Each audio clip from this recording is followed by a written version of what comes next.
तुला अजूनही पार्वतीचं मर्म कळलेलं नाही. तिला राजवाड्यात राहायचं असतं तर तिने पित्याच्या घराचा त्याग केलाच नसता. तिला महादेवांची ओढ आहे. त्यांचं नातंच जगावेगळं आहे. म्हणून कुठल्याही रूपात कुठल्याही प्रकारे त्यांना दूर केलं तरी ते एकमेकांकडे ओढले जातातच. आणि ही ओढच या विश्वाला चालवते, त्यांची नियती घडवते.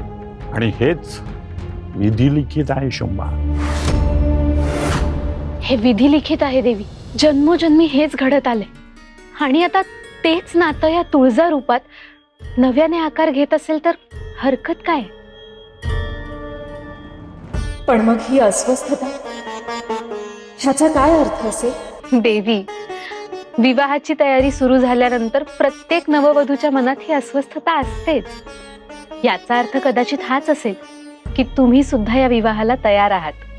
आणि महादेव म्हणाले आहेत त्या प्रकारे युद्धाची तयारी ही होत राहीलच ना. ठीक आहे, आता हा निरोप घेऊन तूच जा स्वामींकडे. एवढ्या जन्मांमध्ये आम्हीच त्यांना विवाहासाठी आग्रह करत आलो आहोत आणि आज प्रथमच त्यांच्याकडून हा प्रस्ताव आलाय. ह्या विवाहासाठी आम्ही तयार आहोत. जर हेच विधी लिखित असेल तर तेच होईल. जरी हे विधिलिखित असलं तरी सुद्धा आम्ही आमच्या पतीसाठी आणि आमच्या असुर कुळासाठी हे सगळं बदलवून दाखवू. श्री महादेव आणि तुळजा यांचं जरी अनेक जन्मांचं नातं असलं तरी सुद्धा आम्ही ते खोडून काढू. असुर नरेश महिषासूर आणि तुळजा यांच्या विवाहातून असुर कुळाचा उद्धार हा होणारच. आणि यामुळे आमचा वंश अजून सामर्थ्यवान होणार. आणि त्यासाठी असुर नरेश महिषासूर आणि तुळजा यांचा विवाह होणं अत्यावश्यक आहे. श्री महादेव आणि ती तुळजा यांच्या नात्यामध्ये केवळ असुर नरेश नाही तर ही असुर सम्राज्ञी शुंभा सुद्धा उभी आहे. या जन्मामध्ये आता सगळी गणित बदलवण्याचा ही असुर सम्राज्ञी निश्चय करतीये.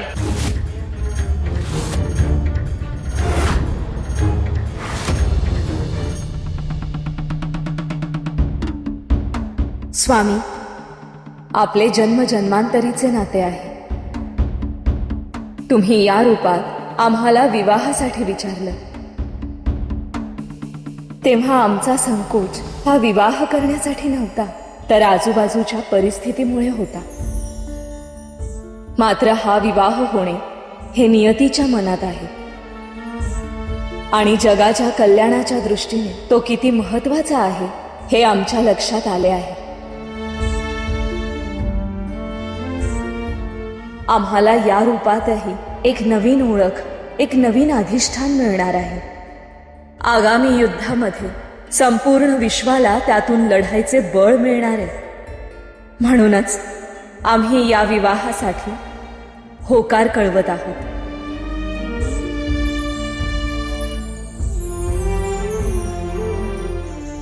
देवींच्या होकाराने आम्ही अत्यंत आनंदित झालो आहोत. परंतु देवींनी स्वतः येऊन किंवा त्यांच्याकडे असलेल्या दर्पणाद्वारे आमच्याशी संपर्क साधून जर आम्हाला होकार कळवला असता तर आम्हाला अधिक आनंद झाला असता.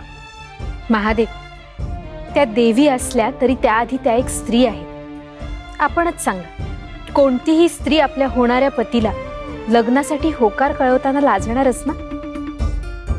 म्हणूनच त्या स्वतःहून नाही आले. हरकत नाही, त्यांच्याकडून होकार आल्याने आम्ही अतिशय प्रसन्न झालो आहोत. आता या विवाहाची तयारी अत्यंत वेगाने करावी लागणार आहे आणि त्यातील पहिले पाऊल असणार आहे पृथ्वीवर प्रतिकैलास निर्माण करणे. प्रभू, अहो पण त्यासाठी आपण कितीतरी काळ योग्य असं स्थान शोधत आहोत. होय, आता तो योग आला आहे असं आम्हाला वाटतंय. काही वेळा योग्य वेळ येईपर्यंत आपल्या नजरेसमोर असलेली गोष्ट सुद्धा आपल्या दृष्टीस पडत नाही. आणि जे 2 नेत्रांनी दिसत नाही त्यासाठी 3रा नेत्र उघडावा लागतो. प्रभो, अहो मला काही समजले नाही.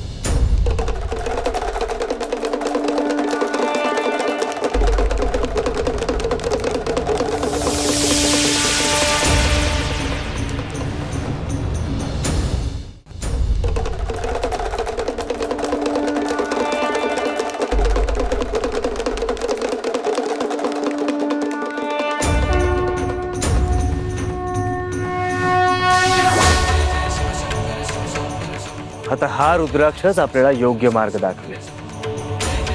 आजवर आम्ही केवळ प्रति कैलास म्हणून नव्या स्थानाचा विचार करत होतो, मात्र आता हे स्थान आमच्या विवाहाचे साक्षी होणार आहे. त्यामुळे ते स्थान विशेषच असायला हवे.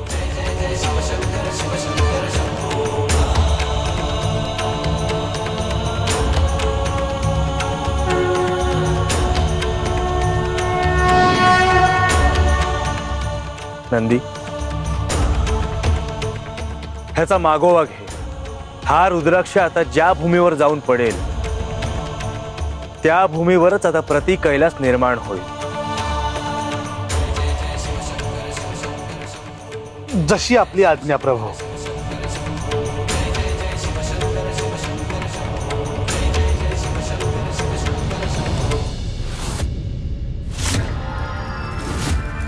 दैत्यगुरु प्रणाम.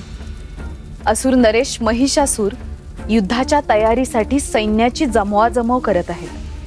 आता त्या तुळजाला पराभूत करण्यासाठी ते सर्व प्रकारची सज्जता करत आहेत आणि हे अगदीच स्पष्ट आहे. मग हे सांगण्यामागे तुझा नक्की काय विचार आहे शुंभा? श्री महादेव आणि तुळजा या दोघांच्या नात्यामध्ये आम्हाला विघ्न आणायचे आणि त्याची तयारी देखील आम्ही सुरू केली आहे.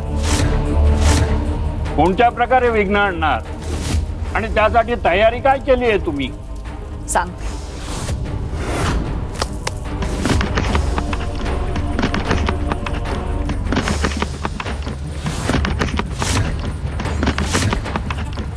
नक्की काय आहे हे?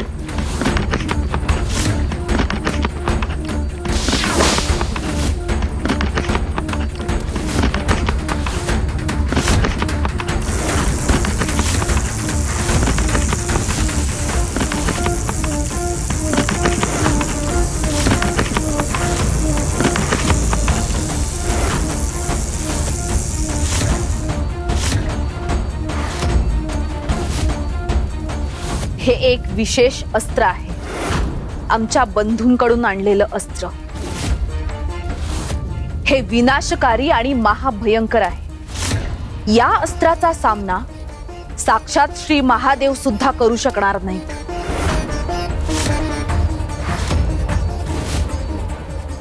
असुर सम्राज्ञी महादेवांना पराभूत करू शकेल असा अस्त्र असूच शकत नाही.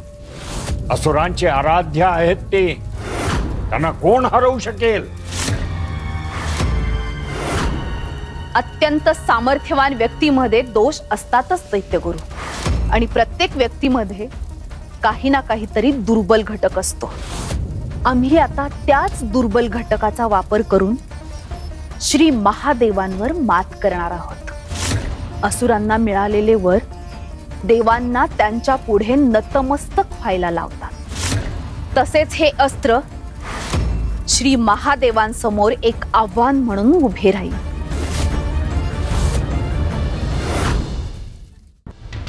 आणि दैत्यगुरु, पण त्यासाठी श्री महादेवांना एका विशिष्ट ठिकाणी येण्यासाठी भाग पाडावे लागेल आणि त्यासाठी सर्वार्थाने योग्य ती जागा शोधावी लागेल. देवांना वाचवण्यासाठी महादेव कैलासात आहेत अशी मला माहिती आहे. श्री महादेवांवर जर विजय मिळवायचा असेल तर ते एकांतात असायलाच हवेत. महादेवांना पेचात टाकणार कोणी असेल यावर माझा विश्वास नाही. दैत्यगुरु, आम्हाला त्यासाठीच आपले सहाय्य हवे आहे आणि ही स्थिती निर्माण करण्यासाठी आपणच काहीतरी करू शकता. नाही, मी सहाय्य करणार नाही. असुर कुळाचा उद्धार व्हावा, असुर नरेश महिषासुरांचा विजय व्हावा असं आपल्याला वाटत नाही दैत्यगुरु? कारण आपल्या बोलण्याचा अर्थ तोच होतो. याआधी महादेवांच्या कार्यामध्ये हस्तक्षेप केल्यामुळे त्यांनी मला गिळून टाकलं होतं आणि मोठी शिक्षा दिली होती. मी पुन्हा ती चूक करू इच्छित नाही. आपल्याशिवाय आम्ही अजून कोणाकडे सहाय्य मागू शकत नाही आणि असुर कुळाच्या उद्धाराचा विचार करून आपण या सगळ्यासाठी तयार व्हावं अशी आमची कळकळीची विनंती आपल्याकडे आहे.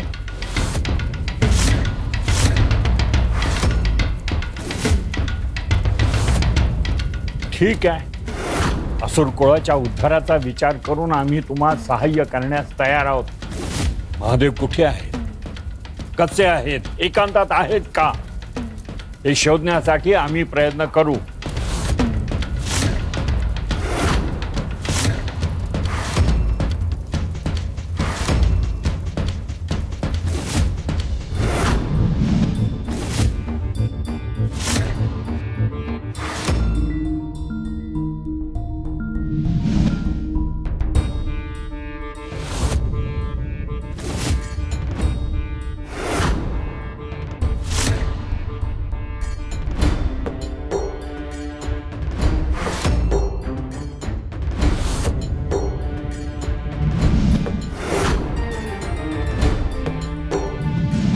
प्रभूंनी सांगितल्याप्रमाणे मला या रुद्राक्षाच्या प्रवासावर नीट लक्ष ठेवलं पाहिजे, कारण तो जिथे थांबेल तिथेच असेल प्रभूंच्या मनातील योग्य भूमी.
तुळजाई, मी तुला एक विचारू का?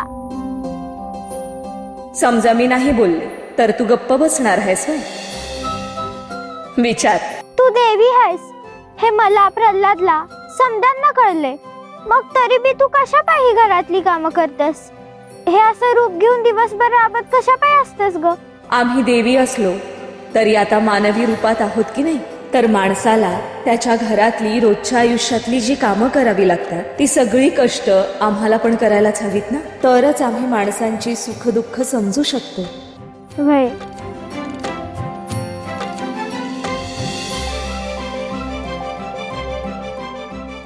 पद्मा,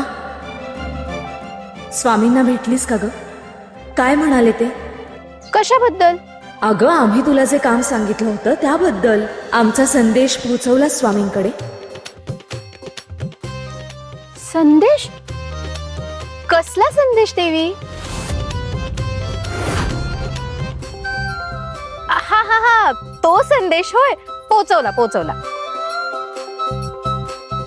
काय म्हणाले ते? ते म्हणाले की आता त्यांना हा विवाह करायचा नाहीये.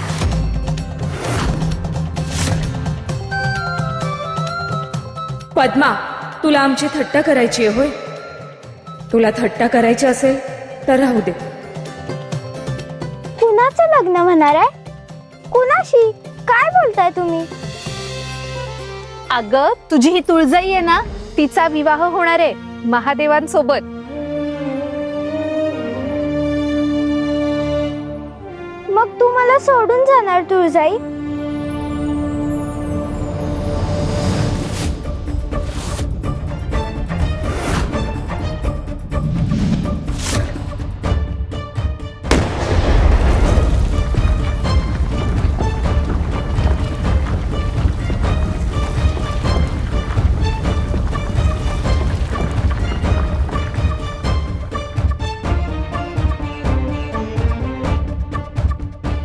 सापडलं. अखेर प्रभूंना अपेक्षित असलेलं स्थान सापडलं.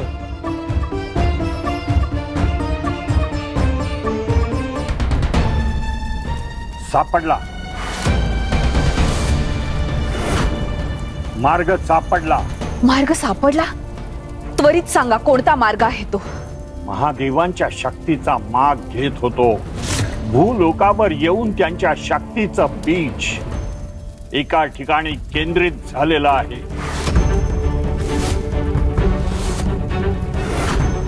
आणि कुठे आहे ते ठिकाण?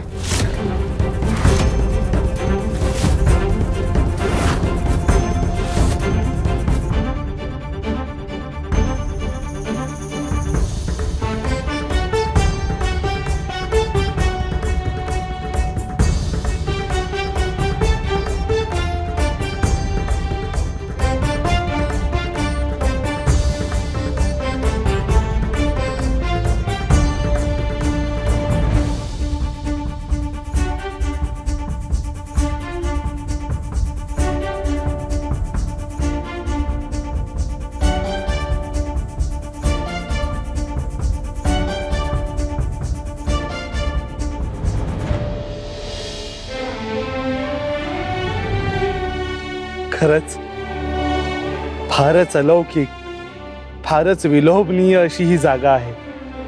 प्रभूंना जो प्रतिकैलास अपेक्षित आहे तो हाच.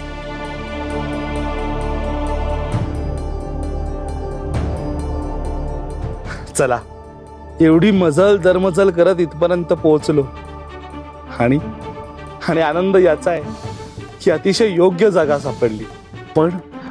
पण ह्या साऱ्या प्रवासाचा थोडा क्षीणही आलाय, थकवा आलाय. थोडी विश्रांती घेऊया आणि मग प्रभूंना तात्काळ या जागेविषयी सांगता येईल.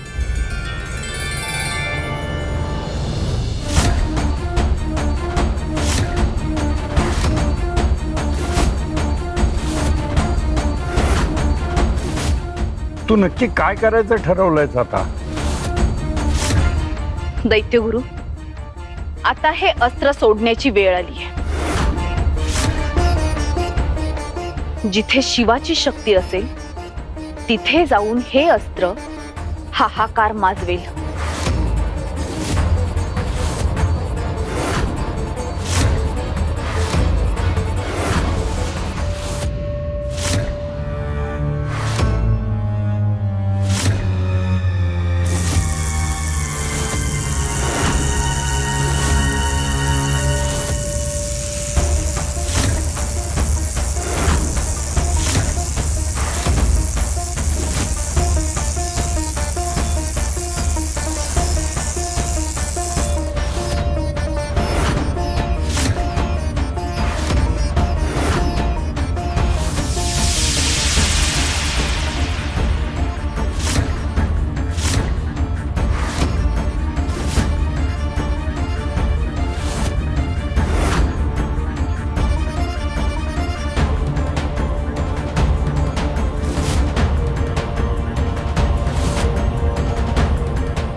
दैत्यगुरु, आता या धुराचा पाठलाग करायलाच हवा.